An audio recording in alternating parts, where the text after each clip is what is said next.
Penn State coaching staff is starting to get filled more and more. Things are looking up for the Penn Staters as it did take them a while to get their head coach, but now they're cooking, Zach. The Penn State coaching staff, obviously Matt Campbell in as James Franklin is out. Terry Smith is sticking around, most likely going to be an associate head coach, an assistant head coach type of role. Does not look like he's going to continue to have his cornerbacks role as Deon Broomfield is coming over with Matt Campbell to coach the secondary, most likely the cornerbacks, maybe the safeties too.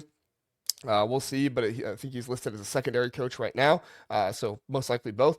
And then the offensive coordinator, Taylor Mauser from Iowa State, is coming over with Matt Campbell as well. He's been with Matt Campbell for a long, long time. He was with him as a grad assistant at Toledo, worked his way up to a tight end coach at Iowa State, eventually became the offensive coordinator.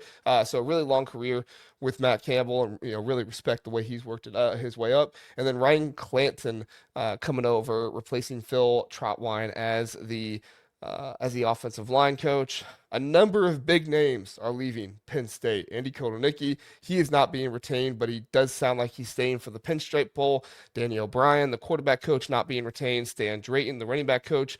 Marquise Hagens, the wide receiver coach. Ty Howe, the tight ends coach. Phil Trotwine. Jim Knowles, who has already been hired by Tennessee, and sounds like Anthony Poindexter is not going to be there as well, with Dion Broomfield being the guy. So still a number of open positions. We'll talk about that in a minute. What are your thoughts on the new hires? And then we can talk about guys that were not retained. Zach, go ahead. I love that Matt Campbell, his first hires are his guys. I mean, who is that reminiscent of that we've just seen? Curt Cignetti. And I'm not saying that it's the same level of hire, that he's going to have the same results. But I think Matt Campbell is bringing in his guys, infusing them with Terry Smith, who knows the heartbeat of that program, getting rid of, honestly, the guys that needed to go. Kotelnicki, who was a great gimmick offensive coordinator. And I like how you put the gimmick in there before saying great. Yeah, well, and I don't mean that meanly. It's like that was what he was known for, but like that wasn't going to win Big Ten level football games or Big Ten level championships. And then you get rid of Jim Knowles, who, we saw it at Ohio State. We were seeing it at Penn State. He is a good defensive coordinator, but it takes time, and there are weaknesses in his defensive scheme. And so you get rid of those guys. They haven't hired the defensive coordinator yet, but you're bringing with you guys that you trust, that are loyal. And I think that's not only going to help him as he builds a foundation, it's also going to help him bring some of his guys from Iowa State, the student athletes that I think can level up as the ones that can level up to Penn State. Yeah, I totally agree. Chris coming in, giving us more information. Chris, always appreciate you being here. Says wide receiver coach Noah Pauley and quarterback coach Jake Waters are joining Penn State staff as well. That's interesting as Jake Waters coming in, because there was a thought that maybe Trace McSorley would be the quarterback coach as he is being retained, but he is apparently not going to be the quarterback coach. And there was a thought by some that Terry Smith could maybe coach the wide receivers. I never really thought that made sense, so I always thought that was a weird rumor that was kind of out there, but Noah Pauley will be the wide receiver coach instead.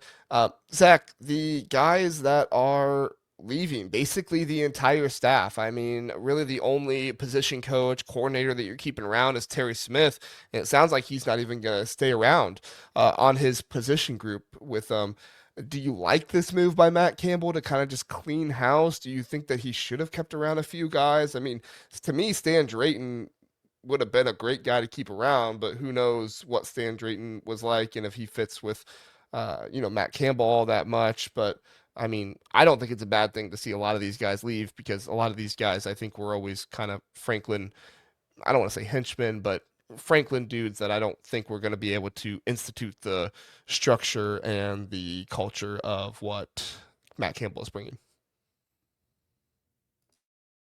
Yeah, I don't think it's Like Stan Drayton has been a great coach, great running backs coach for a long time. And so like there are specific coaches where I'm like, I don't know if I would have I think I would have liked to see him stay, but I think to your point, you're trying to build your culture.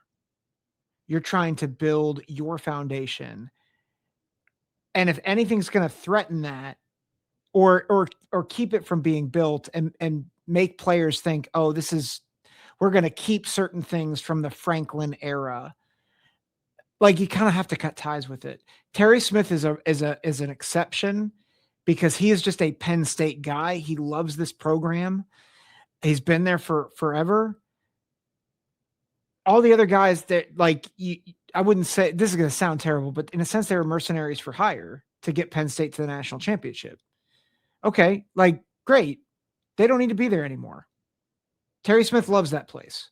So like, I think it makes perfect sense. For sure. And I think, Chris is telling us here that Dion Barnes is likely staying. That was one that I was definitely, thinking a lot about needed to stay, the defensive line coach for Penn State, as the defensive line has been really good for Penn State in the past, the edge rushers and everything else. The interior of the defensive line was not the best this season. I think we've seen it better in years past, but still the defensive line has performed at a really high level in certain games this year, right? They did a really good job against Indiana and that high level competition game. I think they performed pretty well against Iowa, against one of the best offensive lines in the country. And, depending on what happens in the bowl game, I think I have some trust in the defensive line performing well in that one as well, especially against a Clemson team that definitely has talent on their team as well. So overall, I really like what Matt Campbell is doing here. I think that he is bringing in just enough guys. He's not just, assimilating all of his Iowa State staff and bringing them over to Penn State. He's bringing over the right kind of guys. I think Taylor Mauser, however you pronounce his name, I apologize. I think he's a good addition. I think that Ryan Clanton, I listened to Landon Tangwell talk about him as an offensive line coach. No secret, like Landon Tangwell is a former offensive lineman for Penn State, so he's going to know what he's talking about. And I really liked what he had to say about Ryan Clanton, bringing in more of a modern style of offensive line coaching, not just kind of doing it by the books the way it was in the past. And I think that's going to be really good for Penn State, especially if they can bring that talent in. Most of these guys don't have the best record like in the world, right? Like you look at draft picks and stuff like that. Most of these guys don't have, numbers on numbers of them, but all of them outperformed Iowa State from what they were before Matt Campbell got there. And to me, that's what you have to continue to look at with Matt Campbell. Did he have the best coaching job in the world at Iowa State compared to everybody else? No, it wasn't the best compared to everybody else, but compared to what Iowa State was in the past, he had a phenomenal coaching job there for 10 years. And these assistants that he's bringing with them have done a phenomenal job as well in comparison to what Iowa State was before. I think it's going to continue to help him.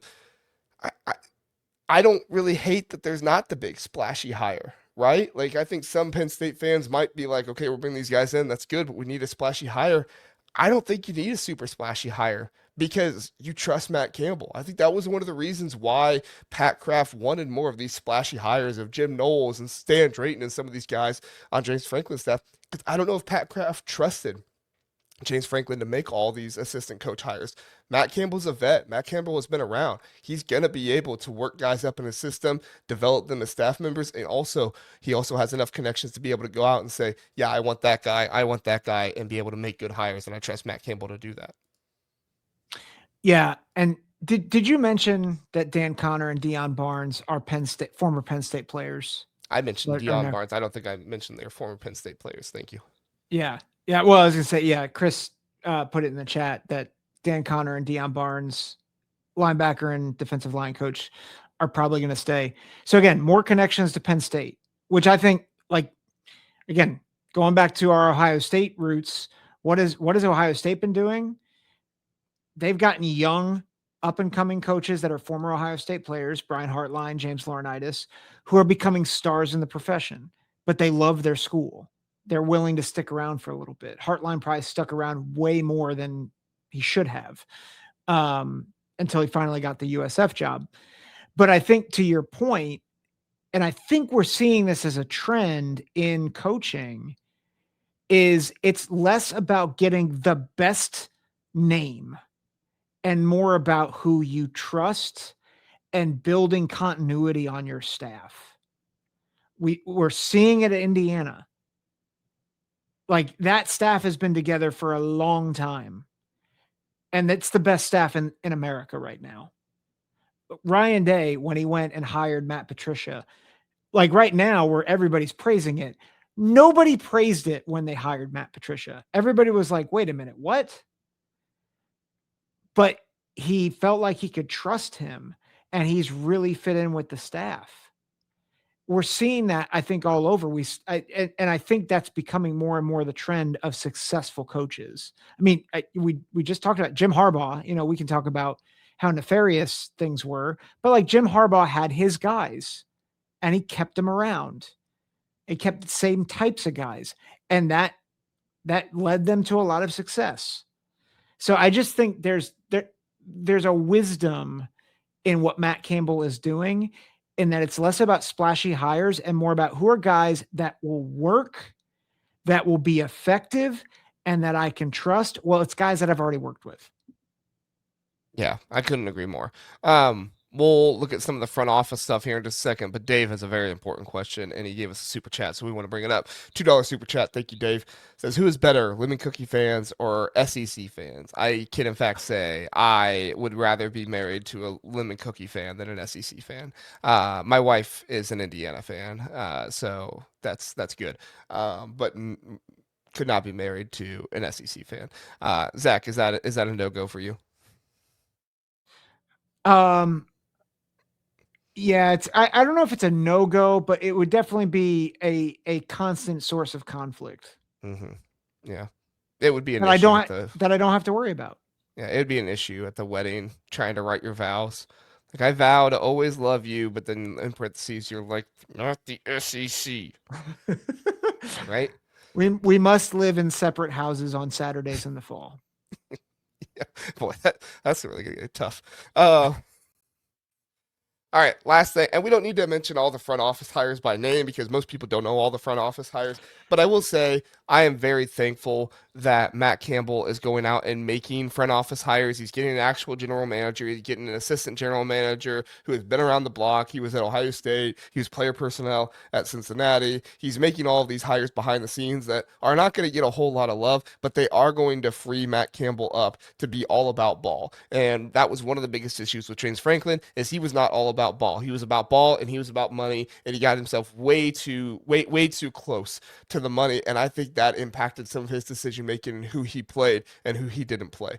So for me, I love that Matt Campbell is bringing in these front office guys. I think it's going to be huge for the team. I think it's going to be huge for the development of Penn State. And overall, I think that, this is just one more way that even if Matt Campbell doesn't go out and win the Big Ten in the first 2 or 3 years, you can feel much more comfortable with him as your head coach, because I think he's going to manage NIL better. He's going to have people that are actually in charge of managing NIL and not try to, be somebody who has a stranglehold on everything and say, I have to be the one to take care of all this and do all these things, because that just doesn't seem to be the way Matt Campbell is. And I think, the perception right now of Penn State is that they don't have good NIL. And I don't think that's true. I think Penn State has a lot of money, and I think they have a lot of good NIL. It's just James Franklin, like you heard Chris talk about it, you heard Langdon Tangwell talk about it, you've heard Lions 247, Penn, like On Threes, Penn State talk about it. You've heard all these places talk about it. James Franklin did not want to pay freshmen.